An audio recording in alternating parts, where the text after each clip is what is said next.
ഈ രജിസ്ട്രാറുടെ appointing authority VC അല്ല, സിൻഡിക്കേറ്റാണ്. രജിസ്ട്രാറെ സംബന്ധിച്ചുള്ള തീരുമാനമെടുക്കാൻ സിൻഡിക്കേറ്റിന് 100% അർഹതയുണ്ട്. നേരത്തെ തന്നെ ഇതുമായി ബന്ധപ്പെട്ട സംഭവ വികാസങ്ങളുടെ വിശദാംശങ്ങൾ ചർച്ച ചെയ്യാനായിട്ട് സിൻഡിക്കേറ്റ് യോഗം വിളിച്ചു ചേർക്കാനായി സിൻഡിക്കേറ്റ് അംഗങ്ങൾ ആവശ്യപ്പെട്ടിരുന്നു. അതുപ്രകാരമാണ് VC സിൻഡിക്കേറ്റ് വിളിച്ചു ചേർത്തത്. അതിൽ ചർച്ച നടക്കുന്നതിനിടെ VC ഇറങ്ങിപ്പോകാണ് ഉണ്ടായത്. അപ്പോൾ സ്റ്റാറ്റ്യൂട്ടിൻ്റെ 6ാമത്തെ ചാപ്റ്റർ ക്ലോസ് 2 അനുസരിച്ച് വളരെ കൃത്യമായിട്ട് തന്നെ നടപടി സ്വീകരിക്കാൻ സാധിക്കും. അതായത് സിൻഡിക്കേറ്റ് അംഗങ്ങൾ അവരിൽ നിന്ന് തന്നെ ഒരു ചെയർപേഴ്സണെ തിരഞ്ഞെടുത്തുകൊണ്ട് ആ ചെയർപേഴ്സൺ സിൻഡിക്കേറ്റ് യോഗം നടത്തി രജിസ്ട്രാറുടെ ഈ സസ്പെൻഷൻ റദ്ദ് ചെയ്തിരിക്കുകയാണ്. അതാണ് യഥാർത്ഥത്തിൽ നിയമപരമായിട്ടുള്ള നടപടിയായിട്ട് നിൽക്കേണ്ടത്. അല്ല, VC പറഞ്ഞത് VC ഇറങ്ങിപ്പോയതിനു ശേഷമുള്ള ഈ നടപടിക്രമങ്ങൾ അത് അസാധുവാണെന്നും കോടതിയിൽ നിൽക്കില്ല എന്നുമാണ് പറഞ്ഞത്. കോടതി പരിശോധിക്കട്ടെ. സ്റ്റാറ്റ്യൂട്ടിൽ എഴുതി വയ്ക്കപ്പെട്ട കാര്യങ്ങളുടെ അടിസ്ഥാനത്തിലാണ് അവിടെ നടന്നിട്ടുള്ളത്. VCക്ക് രജിസ്ട്രാർക്കെതിരായി അച്ചടക്ക നടപടി സ്വീകരിക്കാനായിട്ട് അധികാരമില്ലാത്തതാണ്. അപ്പം നേരത്തെ ശ്രീ മോഹനൻ കുന്നുമ്മൽ വൈസ് ചാൻസലർ എന്നുള്ള നിലയിൽ രജിസ്ട്രാറെ സസ്പെൻഡ് ചെയ്തുകൊണ്ട് ഉത്തരവിറക്കുണ്ടായി. അത് നിയമത്തിൻ്റെ പരിധിക്കകത്ത് നിൽക്കുന്നതല്ല എന്ന് ഞങ്ങളൊക്കെ അന്ന് തന്നെ പറഞ്ഞിട്ടുണ്ട്. കോടതി ഇത് ഏതു വിധത്തിൽ പരിഗണിക്കുന്നു എന്നുള്ളത് നമുക്കിപ്പോൾ പറയാൻ പറ്റില്ല. കാരണം കാവിപ്പതാക പിടിച്ച RSS അമ്പയെ ഭാരതാംബയായിട്ട് നോർമലൈസ് ചെയ്തെടുക്കാനുള്ള സംഘടിത പരിശ്രമം ഇപ്പോൾ നമ്മൾ കാണുന്നുണ്ടല്ലോ. ഈ ഭാരതാംബ കാവിക്കൊടി പിടിച്ച അമ്പ എന്ന് പറയുന്നത് RSS അമ്പയാണ്.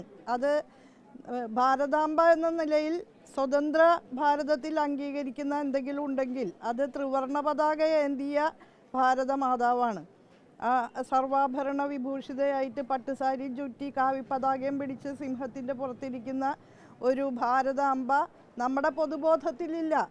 അതിനെ ജനാധിപത്യ ഇന്ത്യയുടെ പൊതുബോധത്തിലേക്ക് സന്നിവേശിപ്പിക്കാനുള്ള ആസൂത്രിത പരിശ്രമത്തിൻ്റെ ഒരു പരിണത ഫലമാണ് നമ്മളിപ്പോൾ ഈ കണ്ടുകൊണ്ടിരിക്കുന്നതൊക്കെ തന്നെ.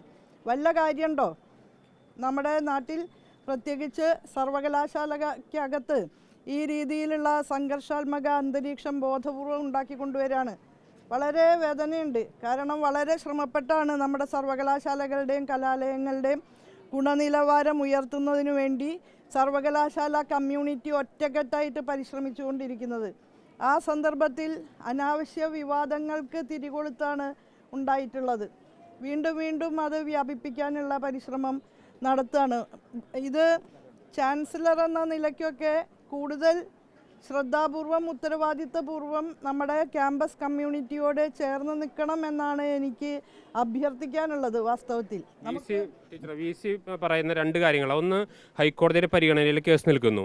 2, യോഗം പിരിച്ചുവിട്ടു. അതിൻ്റെ അധ്യക്ഷ എന്ന രീതിയിൽ VC ആണ്. അതിനുശേഷം അവിടെ കൂടിച്ചേരുന്ന ഒരു കാര്യത്തിന് നിയമസാധുത ഇല്ല എന്നും അവർ പറയുന്നുണ്ട്. അതിൻ്റെ നിയമം ആണല്ലോ ഞാനിപ്പോൾ ഇവിടെ പരാമർശിച്ചത്. ഉള്ള നിയമത്തിന് ഇല്ലാണ്ടാക്കാൻ പറ്റുമോ? സിൻഡിക്കേറ്റ് എന്ന് പറയുന്ന ഒരു ബോഡിയിലെ ഭൂരിപക്ഷ അഭിപ്രായ പ്രകാരമാണ് തീരുമാനം എടുത്തേക്കുന്നത്. മൃഗീയ ഭൂരിപക്ഷമാണ്. നമ്മുടെ സർവകലാശാലകൾ ഇതുവരെ മതനിരപേക്ഷ ഇടങ്ങളായിട്ടാണ് നിലനിന്ന് പോന്നിട്ടുള്ളത്. നമ്മുടെ രാജ്യത്ത് നിരവധി ഔദ്യോഗിക മതങ്ങളുണ്ട്. ഒരുപാട് ജാതികളും ഉപജാതികളും ഒക്കെ നിലനിൽക്കുന്നു ഈ രാജ്യത്ത്. ഇത് ഡൈവേഴ്സിറ്റിയുടെ നാടാണ്. അവിടെ ത്രിവർണ പതാകയാണ് അംഗീകരിച്ചിട്ടുള്ളത്, അല്ലാതെ കാവി പതാകയും പിടിച്ചു നിൽക്കുന്ന അമ്പയെ അല്ല. ഇത് ഈ ബിംബത്തിനെ ലെജിറ്റിമൈസ് ചെയ്യാൻ, അതിനെ നോർമലൈസ് ചെയ്ത് സമൂഹത്തിൻ്റെ പൊതുബോധത്തിലേക്ക് തിരികെ കയറ്റാനുള്ള ശ്രമം ഇവിടെ നടന്നിട്ടുണ്ട് എന്നുള്ളതാണ് ഇതിൻ്റെയൊക്കെ മൂല കാരണം. ഈ ഗവർണർക്ക് വേണ്ടിയാണ് ഇത്തരം നടപടികളെല്ലാം VCമാർ ചെയ്തതെന്ന് തന്നെയാണോ?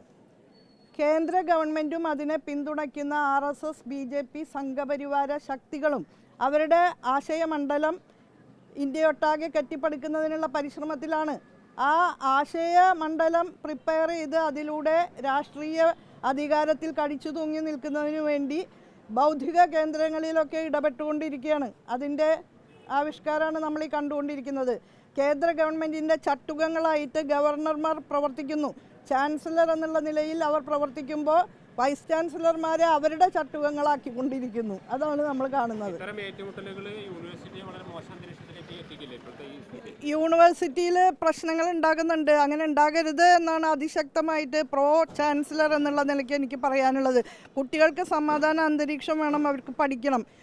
വളരെയധികം ശ്രമപ്പെട്ടാണ് ഈ പ്രതികൂല സാഹചര്യങ്ങൾക്ക് നടുവിലും നമ്മുടെ സർവകലാശാലകളിലെ അക്കാഡമിക് കമ്മ്യൂണിറ്റി, ടീച്ചേഴ്സും റിസർച്ച് സ്കോളേഴ്സും വിദ്യാർത്ഥികളും എല്ലാവരും ചേർന്ന് കഷ്ടപ്പെട്ട് പണിയെടുത്തിട്ടാണ് NIRF റാങ്കിങ്ങിലും NAC അക്രഡിറ്റേഷനിലുമൊക്കെ മിന്നുന്ന പ്രകടനം കാഴ്ചവെക്കുന്നത്.